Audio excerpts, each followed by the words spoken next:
इथं खरं तर म्हणजे यायचं कारण काय होतं, की इथं खूप माझे जुने सहकारी, मित्र, कार्यकर्ते सगळ्यांनी मला इथं बोलवलं. मी पूर्वीपासून पवार साहेबांबरोबर फिरत आलोय. म्हणजे कॉलेज माझं झाल्यापासून मी साहेबांबरोबर सगळीकडे फिरत आलोय. त्याच्यामुळं आता पक्षाचं नवीन कार्यालय इथं झालं. त्याच्यामुळं मला वाटलं, की जाऊ आपण एकदा तिथं भेट देऊ, सगळ्यांना भेटू, बघू नवीन कार्यालय कसं आहे, कार्यकर्ते कसे आहेत आणि म्हणजे मी सहज असं बोलता बोलता कार्यकर्त्यांना सांगितलं की मी इथं येऊन जातो.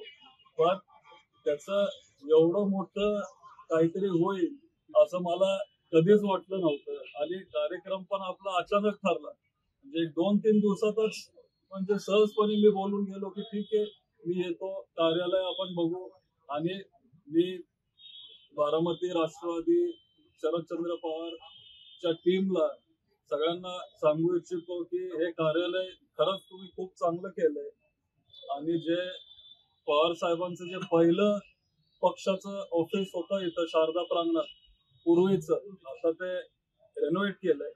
पण पूर्वीचं ऑफिस कसं होतं, बरेच वर्ष ते तसंच होतं आणि या ऑफिसला बघून मला त्या कार्यालयाची आठवण आली आणि जसं त्या वेळेपासून राष्ट्रवादी बारामतीमध्ये वाढत गेली, असं हे ऑफिस बघून आणि आजची गर्दी बघून असं वाटतंय की परत एकदा त्याच जोमाने पक्ष इथं वाढेल. आज तुम्ही मला सगळ्यांनी इथं बोलवलं त्याबद्दल मी आभारी आहे आणि मनापासून मी काम करेन. सगळ्यांचं धन्यवाद.